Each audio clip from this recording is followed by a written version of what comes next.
What if I told you the royal line of succession was rewritten, without warning, without ceremony, and without even a whisper to the very family it affects most? Now picture this: Prince Harry sitting in his Montecito living room, cradling his phone in stunned silence. Meghan pacing the floor in disbelief. A royal aide had just tipped off a journalist, and the article was already live. Two names, once engraved in the future of the British monarchy, were now missing from the official royal website. Gone, as if they never existed. Archie Harrison and Lilibet Diana Mountbatten-Windsor erased. Not demoted, not moved down. Erased. No announcement, no statement, no public debate, just a quiet deletion, and then all hell broke loose. And that's where our story begins. Because behind that one act lies a labyrinth of secrets, whispers, betrayals, and strategic moves that have been simmering behind palace walls for years. Before we continue, please hit the like button, subscribe to the channel, and turn on the notification bell for updates. This isn't just about royal titles. This is about legacy, identity, power, and the brutal cost of breaking with tradition. So why now? Why would King Charles, already weathering health rumors, constitutional instability, and endless media storms, suddenly choose this moment to remove his own grandchildren from the royal line? Why would a man known for diplomacy and restraint make such a cold, irreversible decision, without even a warning shot? And why are insiders saying this is just the beginning? Well, that's where things get darker. Because what's happening behind closed doors in Buckingham Palace right now might be more about William's future than Charles's reign. And the consequences? They're not just royal. They're global. Because when you delete a child's birthright from history, you better be ready for what happens next. But before we dive into the storm that's now swallowing the monarchy whole, let's rewind the clock just a few days. It started like any other Tuesday morning. A quiet update on the royal.uk website. No press release. No palace tweet. Just a few small changes. Subtle. Almost invisible. Until one royal watcher noticed something chilling. Archie and Lilibet's names no longer listed in the official line of succession. Not 7th. Not 8th. Not anywhere. Gone. At first, the reaction was disbelief. It must be a technical error, royal commentators assured us. An oversight, perhaps a delay in the website update. But then, the silence came. No correction, no clarification, no palace source stepping forward to say, "Hold on, let us check on that." Instead, the palace press office went dark. Phone lines were unavailable. Emails went unanswered. And within hours, it was clear this was no mistake. Because by mid-afternoon, one of Britain's most well-connected royal correspondents tweeted, cryptically, "The line has shifted. The future, rewritten." Back in Montecito, the fallout was immediate and deeply personal. Multiple sources say Meghan broke down in tears when the news hit her inbox. Friends close to the couple described the mood as devastated and betrayed. Harry, according to one friend, sat in stunned silence for nearly an hour. Then he walked out, alone. Meghan, meanwhile, was reportedly on the phone with their legal team within minutes. And why wouldn't she be? Because this wasn't just about status. This wasn't just a slap in the face. This was a strategic erasure of their children's royal identity. And that raises the question, who benefits from this? Because if you know anything about palace politics, you know nothing, and I mean nothing, is done without reason, without strategy, without layers of purpose behind every move. And in this case, there's one name that keeps coming up. One man who has everything to gain if Archie and Lilibet are cut from the royal cloth permanently. Prince William. But we're getting ahead of ourselves. Because in order to understand this bombshell moment, the erasure of two royal children from the line of succession, you need to understand everything that led to it. This wasn't random. This wasn't rash. This was years in the making. From the moment Harry and Meghan stepped down in 2020, the monarchy has been quietly recalibrating, rebranding, retrenching. And with Charles now king, the push for a slimmed-down monarchy has turned from suggestion into royal policy. What does that mean? It means fewer royals, fewer titles, fewer obligations, and fewer people with claim to the throne. But it also means drawing hard lines between insiders and outsiders. And to Charles, it seems, Archie and Lilibet fall firmly in the second category, despite being his grandchildren, despite being blood. despite being named after the Queen herself. And if that feels shocking to you, then get ready. Because what comes next? It makes this moment look tame. Let's talk about timing. Why now? Why? After the Platinum Jubilee, after the Queen's funeral, after Meghan's memoir hints, after Harry's interviews, after Spotify, Netflix, South Park, Trevor Noah, and everything else. Why now? Sources say this wasn't a decision made last week. This was a long brewing strategy, and Charles finally pulled the trigger. But not without provocation. You see, there's another layer to this story, one few have dared to touch. Because while the public fights over Team Harry and Team William, the real battle may be happening in Parliament. You heard that right. The British government, yes, the same institution that backs the monarchy, has been quietly pressuring the palace to clean house. Especially after growing whispers that Harry and Meghan are preparing to build a political media empire in the US. Imagine that. A rival power base. Across the ocean. With royal blood. With children who, under previous rules, could have grown up to be princes and princesses in exile. Now imagine how that looks to the crown. To William. To the people who need the monarchy to survive the next 50 years. So they made a choice. Clean break. No more ties. No more questions. No more Archie. No more Lilibet. But here's the twist. They didn't tell Harry and Meghan first. They let them find out with the rest of the world. And that was the final insult. But don't be fooled. This isn't just a Harry and Meghan drama. This is a tectonic shift in the monarchy's future. Because what happens when you start removing people from the line of succession? You set a dangerous precedent. And if it starts with Archie and Lilibet, who's next? Beatrice's kids? Eugenie's? Zara's? Is this the beginning of a royal purge? Or is this a warning? A message that if you walk away from the firm, you don't just lose the title. You lose everything. Even your children's place in history. Still, there's something even darker hiding under the surface. And it's a question no one in the palace wants to answer. Was this legal? Because here's the thing. The line of succession isn't just tradition. It's written into royal charters, laws, even parliamentary statutes. And if the king has unilaterally altered that, then we're in uncharted territory. The kind of territory that could spark constitutional crises, lawsuits, or worse.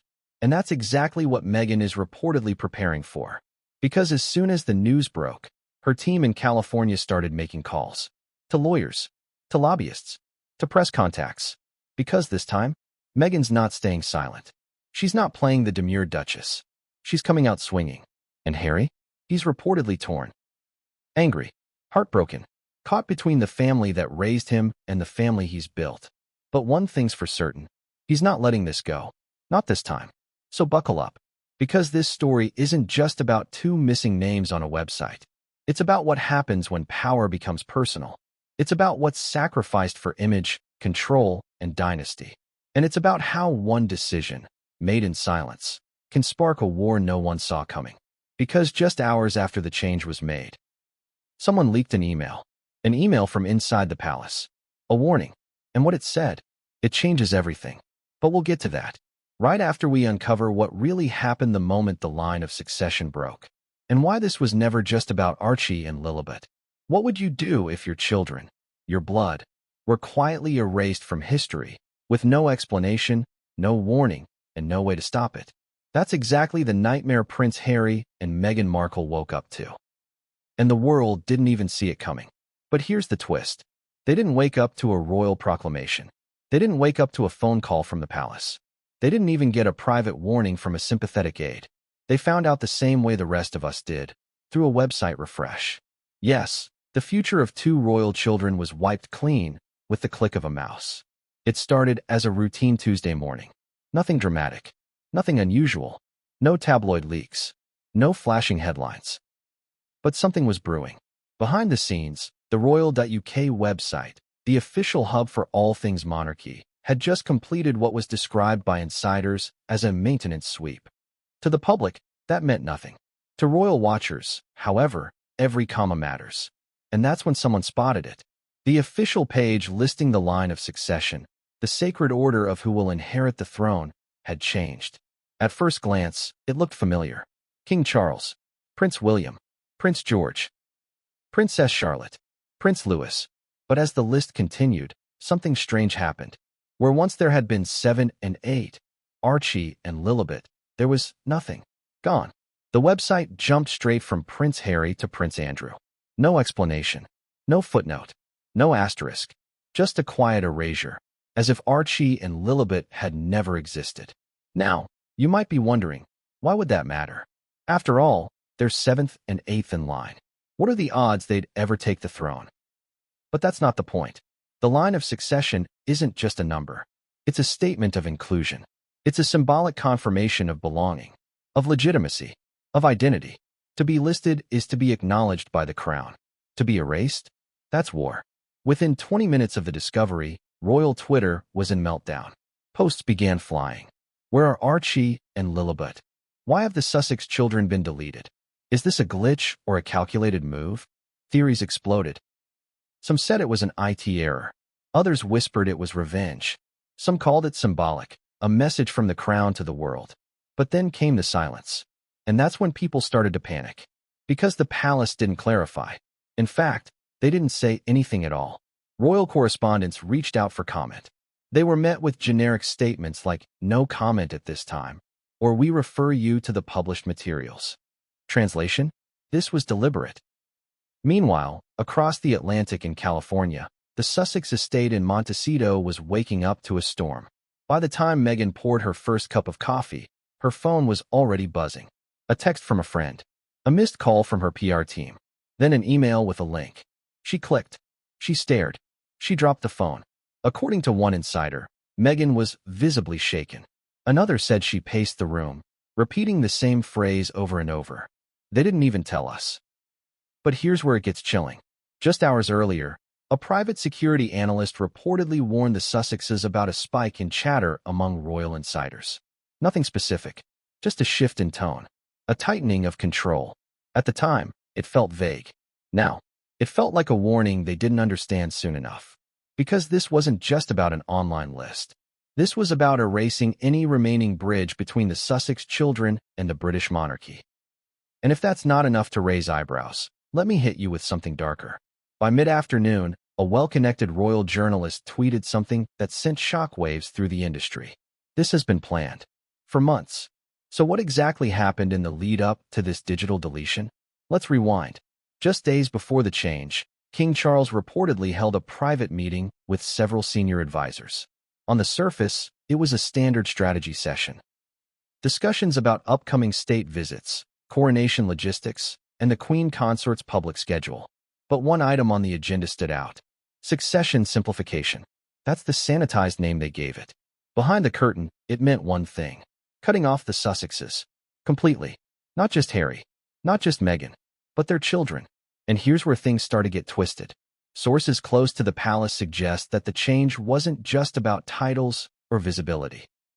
It was about ensuring no legal ambiguity about the line of succession. Because as long as Archie and Lilibet remained listed, they retained a claim, however distant, to the throne. And as Harry and Meghan built their media empire in the US, the palace reportedly grew uneasy. Would the children be used as leverage? Would their royal status be weaponized in books, documentaries, or lawsuits? Would there one day be a campaign to reinstate them? King Charles wasn't willing to wait and find out. But it wasn't just the king. Multiple sources say the real pressure came from Prince William. That behind closed doors, William had been quietly pushing for a clean line, a royal future that began and ended within the UK. He reportedly argued that if they're out, they're out. No more half in, half out. No more royal branding wrapped in Netflix gloss. No more Sussex children carrying titles without responsibilities. And in Charles's ear, that logic began to take root. After all, he's a monarch under pressure. His approval ratings have taken a hit. The monarchy is shrinking in popularity with each scandal. And with the Queen gone, there's no buffer left. So Charles chose to act. And instead of a grand announcement, he gave the order quietly, like pulling a stitch out of a tapestry and watching the thread unravel. But back in California, the unraveling looked like betrayal. Meghan, reportedly in tears, reached out to a longtime royal aide she still trusted. No answer. Harry called his father's personal secretary. Voicemail. They were being iced out. Stonewalled. Cut off. Then, at 4:12 p.m. London time, a second update hit the site. The palace added a footnote to the official list. Succession is determined according to constitutional guidelines. Updates may reflect current recognition. Translation: Archie and Lilibet were no longer recognized. And just like that, history had changed. Not with a speech, not with a decree, but with a quiet note. Buried on a page most people never check. But you're probably wondering, how did the media find out so fast? Who tipped them off? Because before the website even refreshed its cache, several journalists already had drafts ready to go. And that's where things get really interesting. Because someone inside the palace was leaking information in real time. Not for chaos, not for revenge, but maybe to warn Harry and Meghan. Because that evening, just as the story was going viral, Meghan received an anonymous email. Subject line: "You're not crazy." No body, no signature, just a single link to the now updated royal website. And embedded in the email's metadata, a Buckingham Palace IP address. So, who sent it? And why? Were they trying to help? Or was it a final jab from someone deep inside the machine? Either way, it was too late. The damage was done. Archie and Lilibet were now ghosts in the royal line. And the world was watching. Some cheered, some wept, but most were simply stunned. Because if the monarchy can erase its own blood without notice, what else are they capable of? And what happens next? Well, that's the part no one saw coming. Because just hours later, someone leaked a private palace email, one that had been sent days before the removal. And what it revealed, it changes everything. Can a king really erase his grandchildren from the line of succession? Just like that? Is there a hidden clause in the royal rulebook that gives him that kind of power? Or is this something darker? A legal gray zone where monarchy, politics, and personal vendettas collide? You'd think the British Constitution, the very framework holding the monarchy together, would have clear rules about this. But here's the first twist. The British Constitution isn't written, not in one neat, tidy document. It's a patchwork, a labyrinth of ancient laws, court rulings, letters patent, and royal prerogatives stitched together over centuries. And somewhere deep in that tangle lies the legal loophole that King Charles may have used to cut off Archie and Lilibet. It's a clause so old, so obscure, that even most parliament members don't know it exists. But those who do, say it's a weapon. To understand how this could happen, we need to go back, way back, to 1917.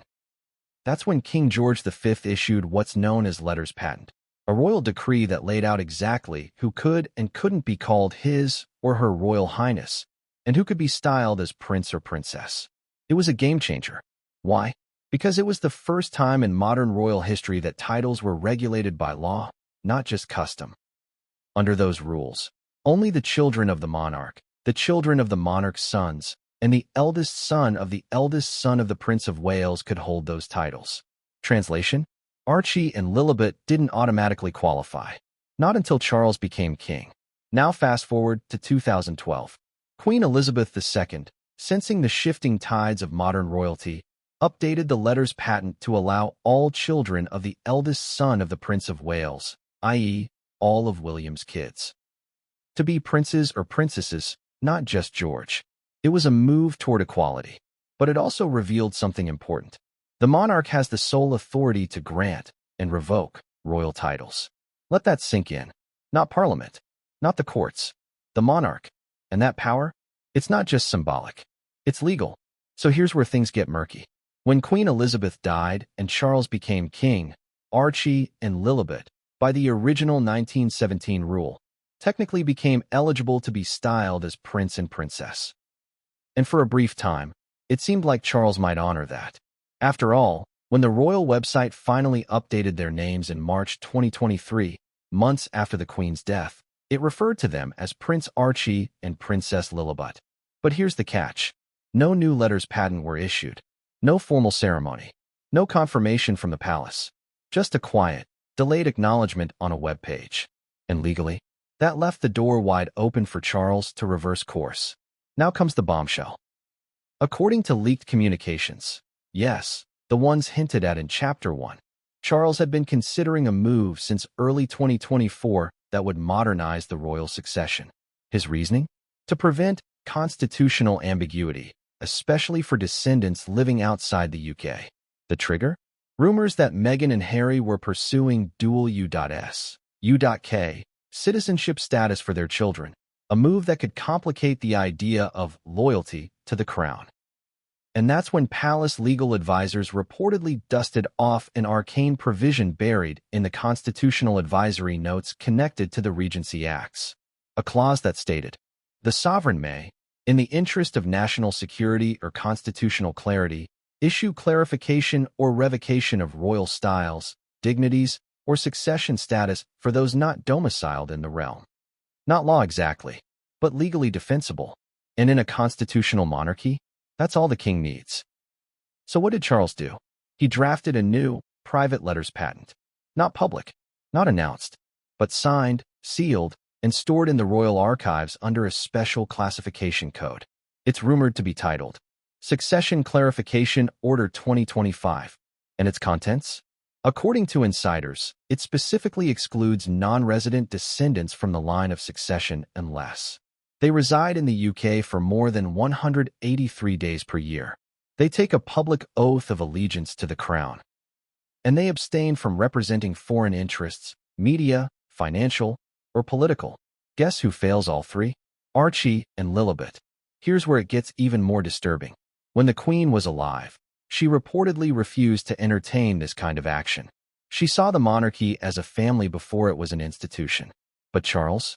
He's a monarch who believes in streamlining, efficiency, control, branding, and in his view, the Sussex children. Living in California, under media scrutiny, and surrounded by American influence, posed a long-term risk. So he pulled the trigger. Quietly, legally, unapologetically. And to this day, he has not spoken a single word about it publicly. But that doesn't mean the palace wasn't preparing. Oh no. In fact, behind closed doors, Charles's legal team had been preparing for backlash. That's why, according to the same leaks, the palace consulted constitutional advisor Lord Wetherby, who allegedly warned, "Removing the children will spark an emotional response, but if not done now, it becomes constitutionally more difficult as they grow."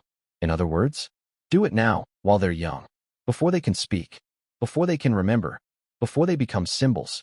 Because once they're symbols, they become threats. And here's where William allegedly stepped in.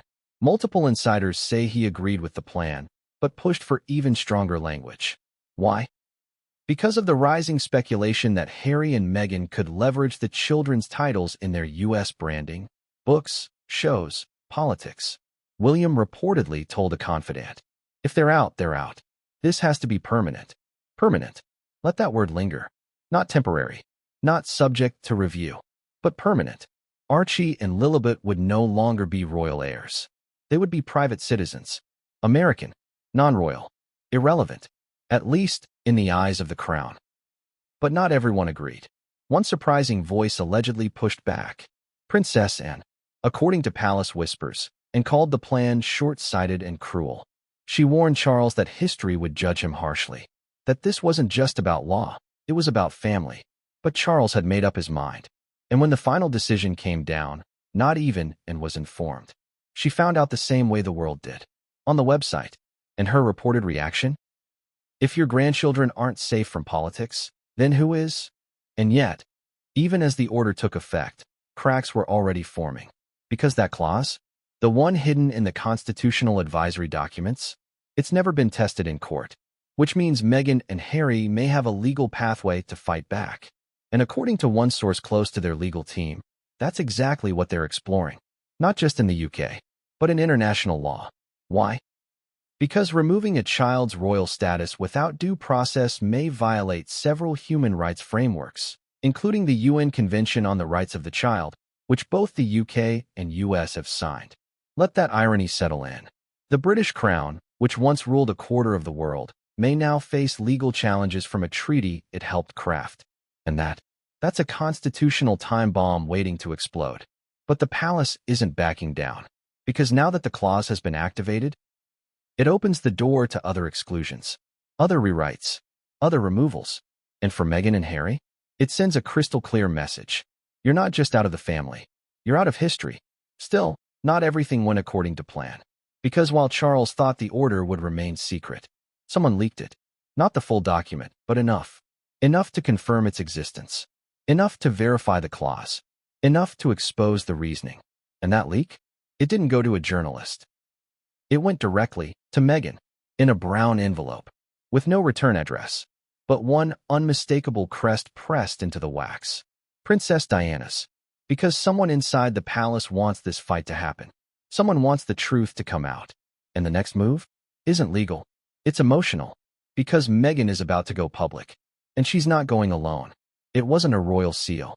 It wasn't sent through official channels. There was no name, no title, no signature. Just 9 words. 9 carefully chosen words typed in black sans serif font. Words that would shake Meghan Markle to her core. They knew before you. You were never supposed to. It hit her inbox at 3:09 a.m. Pacific time. Harry was still asleep upstairs. The kids had finally gone down after a rough night. Archie battling a fever, Lilibet refusing to sleep in her own crib. The house was still. Meghan sat on the edge of the kitchen counter, sipping what was left of her cold chamomile tea, scrolling through messages from her publicist, her lawyer, her assistant. Then ping, the new email appeared. No subject line, no sender name, just a plain string of numbers in the email address. A burner. At first, she thought it was spam. Then she read it. Once, twice, 3 times. And then her hand began to shake. 9 words. That's all. But they confirmed her worst fear. This wasn't a mistake. This wasn't a glitch in the royal website or a late-night edit by some IT contractor. This was coordinated, calculated, cruel. Someone inside the palace knew the decision was coming, knew it was final, and had deliberately kept them in the dark. Worse, others had been told. Someone had been briefed and possibly consulted. But not Harry, not Meghan, and certainly not their children. It's hard to explain the weight of that realization. To be part of a family so steeped in tradition, hierarchy, and protocol, and to find out, through an anonymous tip, that your own children had been cut off. And everyone else knew. Everyone except you. What do you do in that moment? Meghan didn't scream. She didn't cry. Not yet. She walked outside, barefoot, in a robe, on the damp stone tiles of their patio. The California night was quiet, but her mind was racing. Who sent it? Why? And what did it mean, really? Who else knew? And what else had been decided without them? Upstairs, Harry stirred. He later described that night as a turning point. In his words, it was the first time I truly understood they were willing to erase us. Not just from the firm, from the family. Meghan showed him the email. His first instinct was to call his father. He picked up the phone, thumb hovered over Charles's private line. Then he put it down, because in that moment, Harry knew something Meghan had already accepted. There would be no answer. There would be no explanation. There would only be silence. Because silence, in the world of royalty, is the sharpest weapon of all.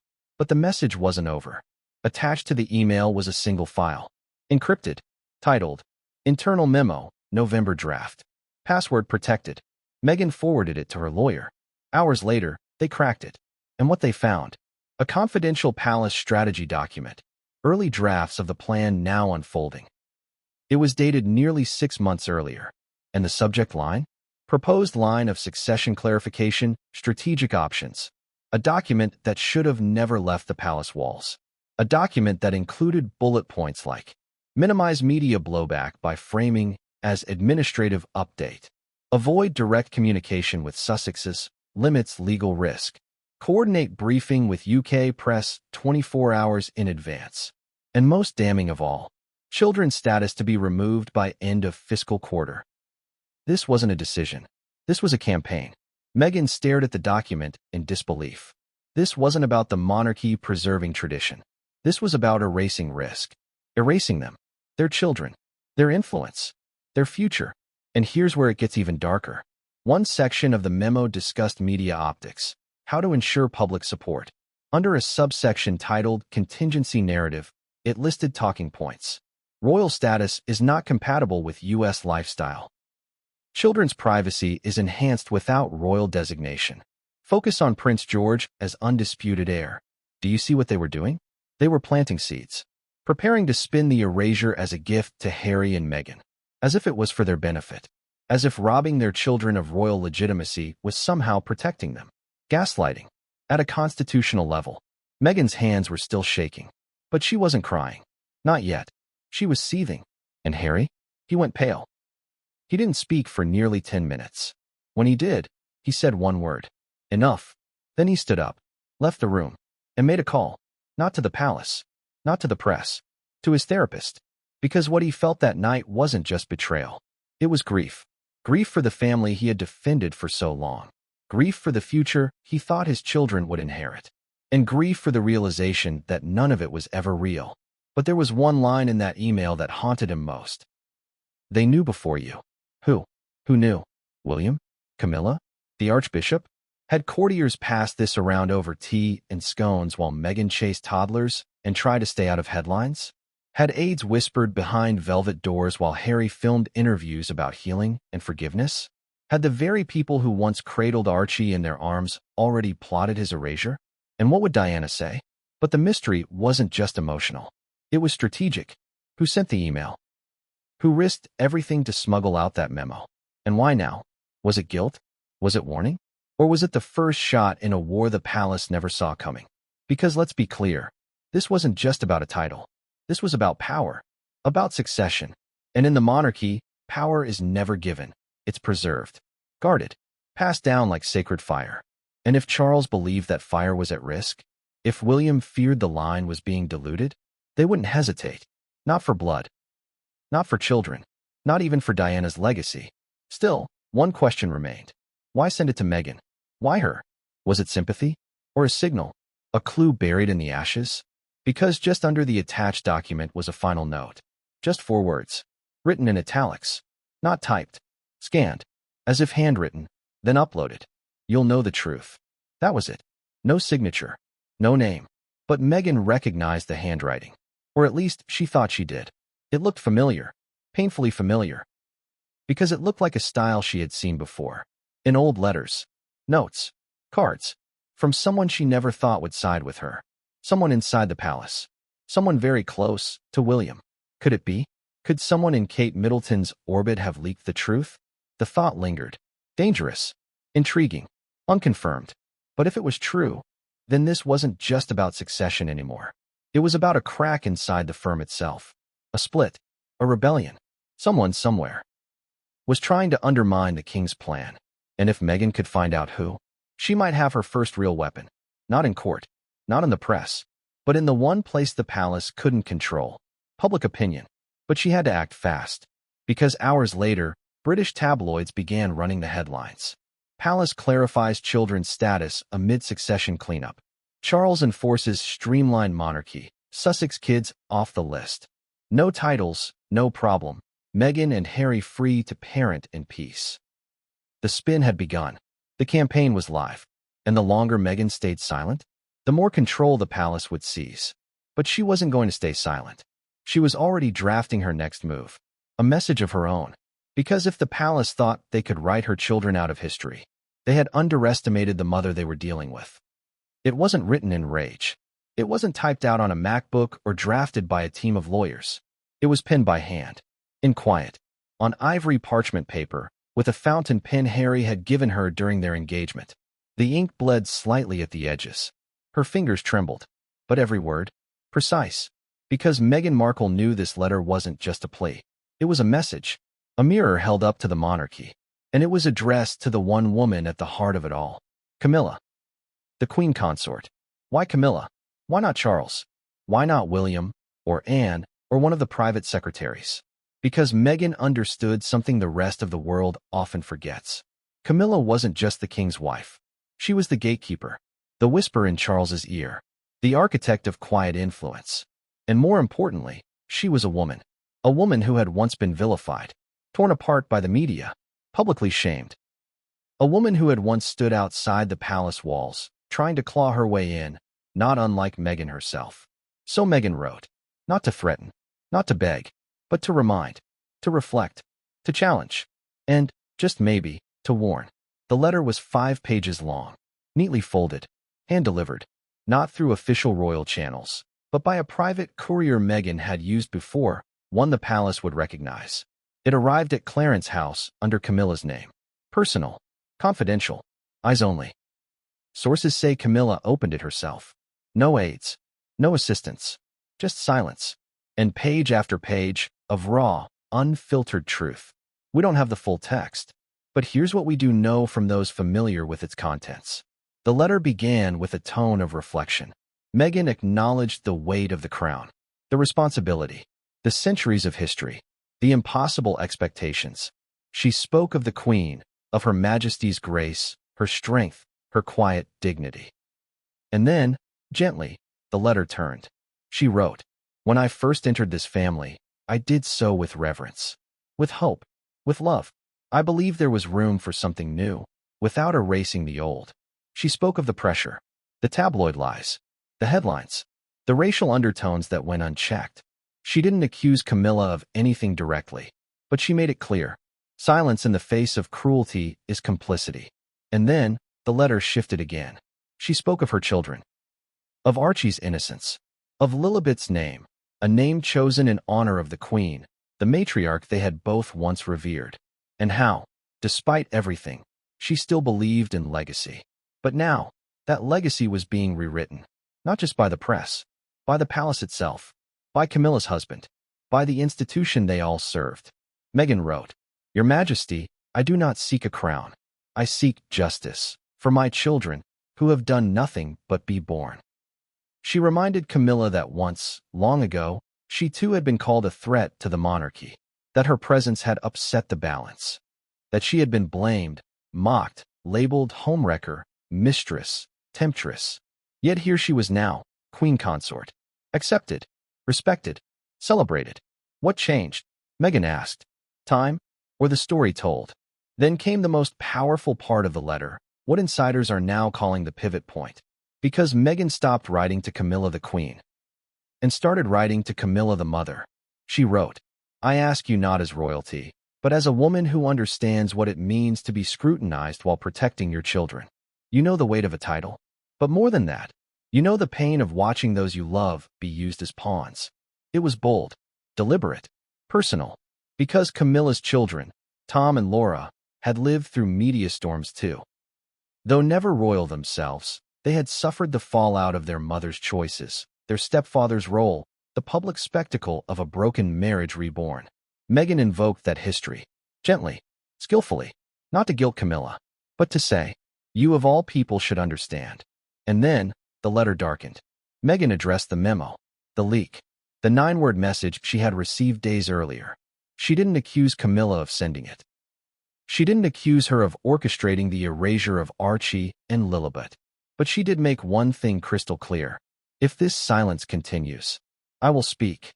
She framed it not as a threat, but as a necessity. Truth does not always fit within the margins of royal protocol. But truth endures. It always does. It was subtle, graceful, ruthless, the kind of writing that didn't scream. It whispered, but it cut. According to palace insiders, Camilla read the letter 3 times. Alone. Then she placed it in a small leather folder labeled S. Personal. She didn't show it to Charles. Not immediately. Not yet. Instead, she made one private call. To her press secretary. Not to issue a statement, but to ask a single question. How bad would it look if she went public? Her voice was calm, measured, but something in her tone shifted. Because Camilla wasn't used to being called out, especially not by someone she had dismissed as the actress. And that's the irony. Meghan's letter didn't scream. It didn't demand. It didn't rant. It simply exposed. And the effect was immediate. That week, Camilla reportedly postponed 2 public engagements. One of her aides told reporters she was under the weather, but insiders say it wasn't illness. It was calculation. Because now, the palace had a problem. Meghan hadn't gone public yet, but she'd made it known that she could. And if she did, the palace would have to explain on the global stage why 2 royal children were erased while convicted sex offenders remained listed on the succession roll. And that would be catastrophic. But Camilla wasn't the only one who read the letter. Because days later, it landed on William's desk. And his reaction? Reportedly explosive. He believed Meghan had crossed a line. That going directly to Camilla was a manipulative move, a way to undermine his father's authority through emotional appeal. And according to sources, he confronted Charles about it. "We can't let her control the narrative," William allegedly said. "If she goes public, we need to get ahead of it." But Charles? He hesitated. because part of him, just a part, was beginning to wonder. Had Meghan made a point? Was this more than a media war? Was it a moral one? But before that doubt could settle, the press got wind of something. Not the letter, not its contents, but the tone inside the palace. Suddenly, anonymous sources began dropping cryptic quotes. Camilla shaken by private communication. The Queen Consort reviewing her position in succession issue. Talks underway about Sussex children's royal future. The palace was rattled. And Meghan? She remained quiet. For now. But she wasn't idle. Because the letter had one final purpose. Not just to speak, but to flush someone out.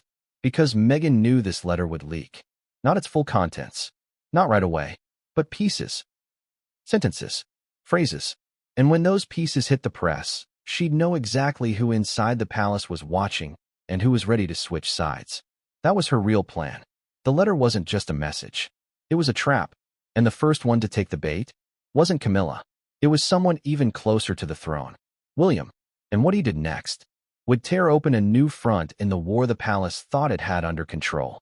He wore a smile on the balcony, waved to the crowd, spoke about duty, unity, the future of the monarchy. But behind palace walls, Prince William was orchestrating one of the most calculated removals in modern royal history. While the world speculated about King Charles's streamlining plans, while headlines blamed bureaucracy or constitutional protocol, while Meghan quietly pinned her emotional letter to Camilla, William was already miles ahead, tightening the circle, eliminating threats, and ensuring one thing above all else. Nothing and no one would stand in the way of Prince George's unchallenged inheritance. It wasn't personal, not in the way tabloids love to suggest. To William, this wasn't about Meghan's skin color, or her Hollywood past, or even the drama of the Oprah interview. This was about preserving the crown. More specifically, his crown. And from the moment Harry left, stepping back from royal duties, flying off to California, dragging the family through interviews and lawsuits, William's mission became crystal clear. Shore up the line, secure the legacy, and silence every variable that might confuse the public or muddy the waters. Archie and Lilibet? To William, they were variables. Uncontrollable, distant, foreign-born, half in, half out. And worse, they belonged to Harry, the brother who had, in William's eyes, abandoned everything. Let's rewind to a moment few outside the palace know about. A closed-door strategy session between William and key advisors at Kensington Palace. It took place 4 months before the public discovered that Archie and Lilibet had been removed from the line of succession. The topic? Operational resilience of the future monarchy. In typical royal fashion, the language was vague, sanitized, but what it meant was deadly simple. How do we future-proof the crown without Harry, without Meghan, and without the growing question of their children's royal legitimacy? Sources inside that meeting say William was direct, unapologetic, cold. They made their choice, he allegedly said. We need to make ours. This is the moment where history pivots. Because contrary to public assumption, it wasn't Charles who first pushed for Archie and Lilibet's removal. It was William. According to multiple insiders, Charles was hesitant. He didn't want to appear petty. He worried about backlash. He still held out hope, however naive, that one day, Harry might return. But William? William was surgical, focused. He reportedly brought documentation to the meeting. Legal interpretations of the 1917 and 2012 letters patent, expert opinions on royal titles, and press analysis showing growing confusion over Archie and Lilibet's positions. His argument? Every day their names remain in the line. We reinforce the idea that they are part of this institution. And they are not. What makes this so shocking isn't just the ruthlessness. It's the timing. Because at the exact moment Meghan was releasing a children's book celebrating family, at the exact moment Harry was speaking about healing and reconciliation, William was drafting a roadmap to cut their children off permanently. This wasn't about peace. This was about positioning. And here's where things get icy. William reportedly sought advice not only from palace lawyers, but from senior members of parliament. Why? Because he wanted political cover. He knew that erasing Archie and Lilibet would spark global controversy. He needed a justification that sounded like duty, not revenge. So he began leaking talking points. Quietly. Through intermediaries. Ideas like, Royal titles confuse taxpayers when children aren't working royals. It's unfair to ask future heirs to carry the weight of non-working family members. The monarchy must modernize. Fewer titles, clearer roles. You might recognize these. They began appearing in media outlets months before the succession change. Coincidence? Hardly. They were part of William's messaging campaign. Subtle, sophisticated, merciless. But what about Charles? Where was he in all of this? Torn. According to insiders, Charles respected William's logic, but hated the optics. He still spoke to Harry on occasion. Awkward, tense phone calls. No warmth, but a thread of civility. He reportedly told Camilla, "They've caused chaos. But they're still my grandchildren." But William wouldn't budge. He pushed, persisted, until finally, Charles relented. But with one condition. He would issue the order quietly. No announcement, no statement, just a quiet adjustment on the royal website. An administrative update. Nothing more. William agreed. Because for him, the goal was never the headlines. The goal was the removal. Now, let's fast forward to the aftermath. The day Meghan's letter landed on Camilla's desk. The palace was tense. Not because of the letter itself, but because of what it represented. A warning shot. An opening move. And William? He saw it for exactly what it was. A challenge. A threat to the narrative he had so carefully constructed. So he took action. He scheduled a private meeting with Charles and Camilla.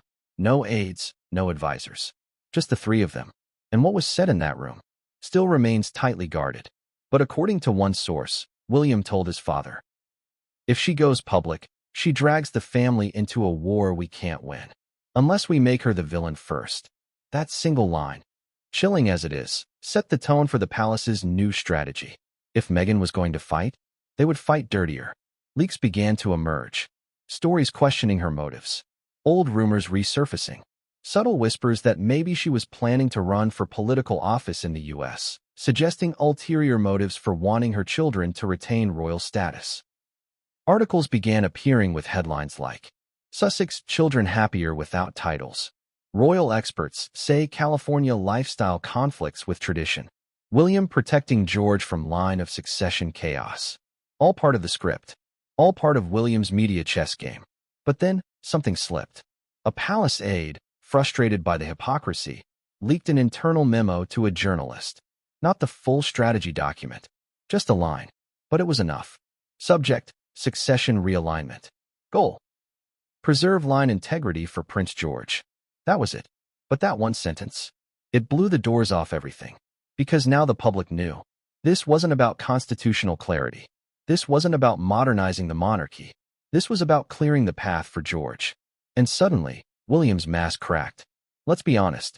In many ways, William has played the perfect royal.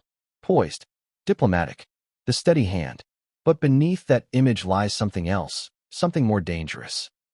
An unbending will, a need for order, a disdain for ambiguity. And Harry, Meghan, their children? To William, they represented chaos. Uncontrolled narratives. Unpredictable optics. That could not be allowed. Not when the monarchy was his to inherit. Not when the future depended on clarity. But here's the twist. The very thing William feared, public scrutiny, division, drama, was now exploding. Because people began asking hard questions. If Archie and Lilibet were cut off for being non-working, then why are Beatrice and Eugenie's children still listed? If Meghan's kids were erased for living abroad, what about other royal family members who reside outside the UK? And most damning of all, if Charles had doubts, why did he wait until William pushed? The narrative was crumbling. And Meghan? She was still silent, which terrified the palace even more.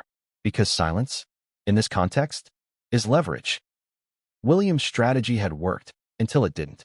Now, the question wasn't, why were the Sussex children removed? The question was, who ordered it? And who benefited most? And the answer was staring the world in the face.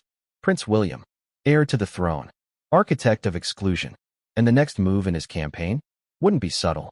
Because what William did next, without telling Charles, without consulting Camilla, was his boldest act yet. He held a private summit with key power players in Parliament. And what he proposed would shake the entire monarchy to its foundations. It was never meant to be recorded. No press, no transcripts, no aides taking notes. Just a private three-way call between King Charles, Prince William, and the Lord Chancellor of the United Kingdom.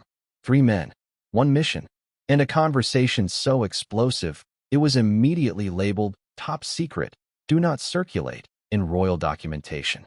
But in an era of leaks, betrayal, and simmering resentment within the firm, secrets don't stay buried for long, because someone was listening.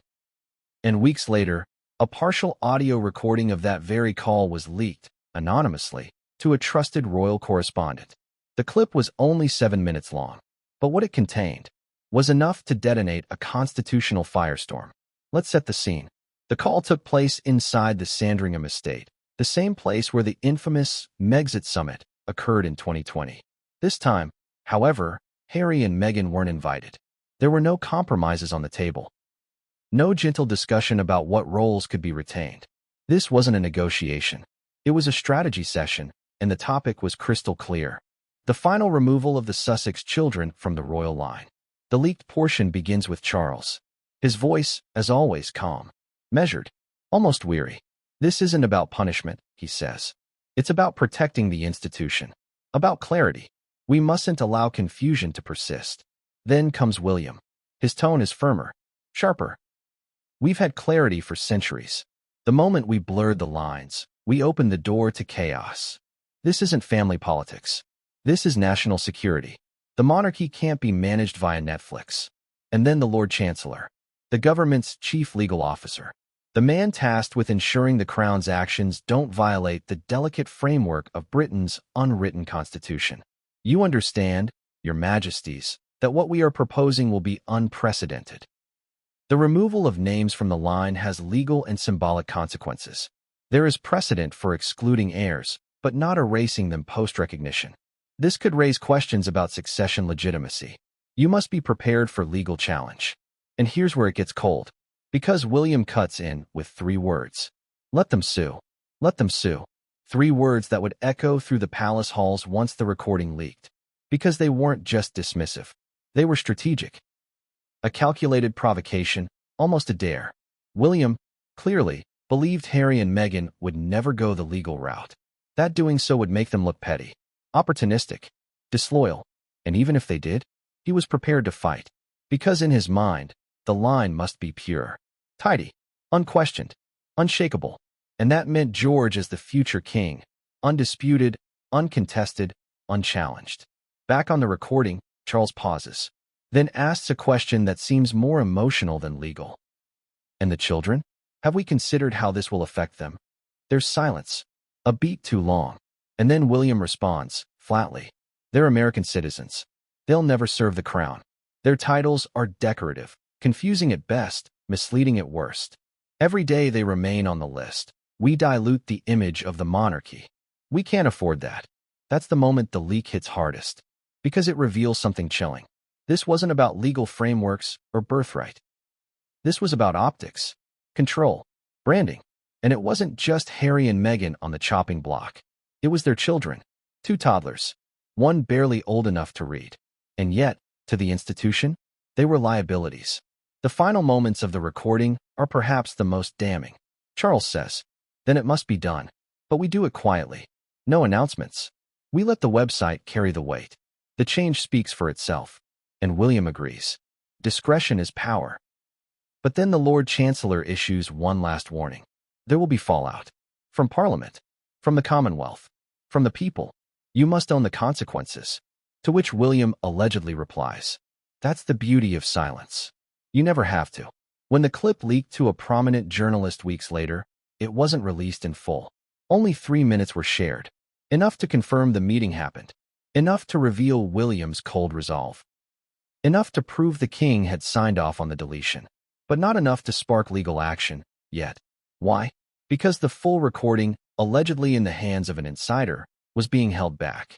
And the person holding it? No one knew. But they had an agenda. And according to whispers in palace corridors, they were waiting for the perfect moment. A trigger. A retaliation. A televised interview. A lawsuit. A documentary. The full clip would be the final bullet. And everyone knew it. But let's talk about the immediate impact. Once the leak went public, the backlash was ferocious. Social media exploded. Hashtags like hashtag succession scandal and hashtag protect Archie and Lily began trending worldwide. American late-night hosts mocked the firm's Game of Thrones-style parenting. Legal scholars chimed in, questioning whether this violated the children's rights under the European Convention on Human Rights, especially Article 8, right to family life. Even members of Parliament began murmuring. Labour MPs called for an inquiry. One Liberal Democrat posted, "The Crown has become too concerned with image, too willing to erase its own. If toddlers are now pawns in royal strategy, it's time to rethink the monarchy's role entirely." But the palace maintained silence. No comments, no denials, no confirmation. Classic royal damage control. Ignore it. Let the news cycle move on. But that tactic no longer works in a digital world. Because the recording existed. And worse, someone had proof that it wasn't the only conversation. Insiders claim there were multiple calls, multiple meetings, some in person, some virtual, and some of those also recorded, not with malice, but as insurance. Because not everyone inside the palace agreed with the purge, and one of them may have already been in touch with Harry. Meanwhile, in Montecito, the reaction was more complex. Harry was livid, but not surprised. According to a source close to him, he said, "That's who they are." The silence was never neutral. It was always strategic. But Meghan? She reportedly cried for the first time since the website change. Not for herself, not even for the titles, but for the realization that their children, Archie and Lilibet, had been spoken of as tools, threats, confusion, never as family, never as human. The question now? What would Harry and Meghan do with this leak? Would they go public? Sue? Fight in the court of law or the court of public opinion? Because one thing was clear. The war had escalated, and this leak was just the beginning. Because a second leak was already en route to a journalist's inbox. And this one had photographic evidence of who attended a secret meeting the day before the succession deletion went live. And the face captured in that photo would shatter everything we thought we knew about royal loyalty. She's known as the no-nonsense royal, the workhorse of the monarchy, the only one who never complains, never explains, and never plays games with the press. Princess Anne, the Princess Royal. For decades, she's been seen as the monarchy's quiet force of discipline. Unshakable, dutiful, immune to drama. If there was one royal you'd never expect to challenge the crown's decisions publicly, or even privately, it was her. But when Archie and Lilibet were removed from the line of succession without notice, and broke protocol, not with a statement, not with a press conference, but with action, and the royal household hasn't been the same since. It started with a photo, leaked just 24 hours after the infamous Sandringham call between King Charles, William, and the Lord Chancellor. A grainy image snapped outside a back entrance of Windsor Castle. Time-stamped, verified, and what it showed was not on the official schedule. Princess Anne, 2 aides, a sealed red folder tucked under her arm, and more importantly, a man beside her, Sir Edward Young, former private secretary to Queen Elizabeth II, and one of the last remaining people inside the institution with deep loyalty to the late Queen, not necessarily to Charles. What were they doing? According to royal insiders, it wasn't a social call. It was a closed-door meeting. Off the books. No agenda released. No readout provided. But leaks suggest it was called by Anne herself. And the subject? The Sussex children's removal. And the growing constitutional crisis around it. Let's pause for a second, because this is where the royal family's image of unity begins to crack. Until now, everything seemed aligned. Charles executing the plan, William pushing for full removal, Camilla standing firm, the courtiers spinning quietly in the background. But Anne had questions. She wasn't sold on the idea of erasing 2 innocent children from the royal record. Especially not when their only crime was being born to the wrong parents in the wrong country. More than that, she believed something deeper was being violated. The Queen's legacy, you see, and had always been fiercely loyal to her mother. And Queen Elizabeth, despite the drama Harry and Meghan caused, never revoked their children's rightful position. She could have, but she didn't. She kept the door open. She upheld the tradition, even when it was uncomfortable, even when it hurt. So for Anne, watching Charles and William now slam that door shut, without a word to Harry, without a family council, without honoring the Queen's precedent was, in her words, a betrayal of maternal principle. That's a direct quote, according to someone who was in the room. A betrayal of maternal principle. Powerful words. From the most silent royal. What followed next wasn't loud. It wasn't dramatic. But it was calculated, and began making private calls. To constitutional scholars. To Commonwealth representatives. To former palace aides who had served under the Queen during her most turbulent decades. She asked questions no one else dared ask. What happens if we reverse a royal birthright without due process? Is a monarch allowed to erase names from the succession line unilaterally? Does this weaken the line's legal standing? And the answers?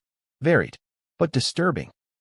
Because while Charles technically had the authority under letters patent and the royal prerogative, the optics and legality of doing so without family consensus or public explanation raised serious constitutional red flags, and now understood something Charles and William hadn't fully considered.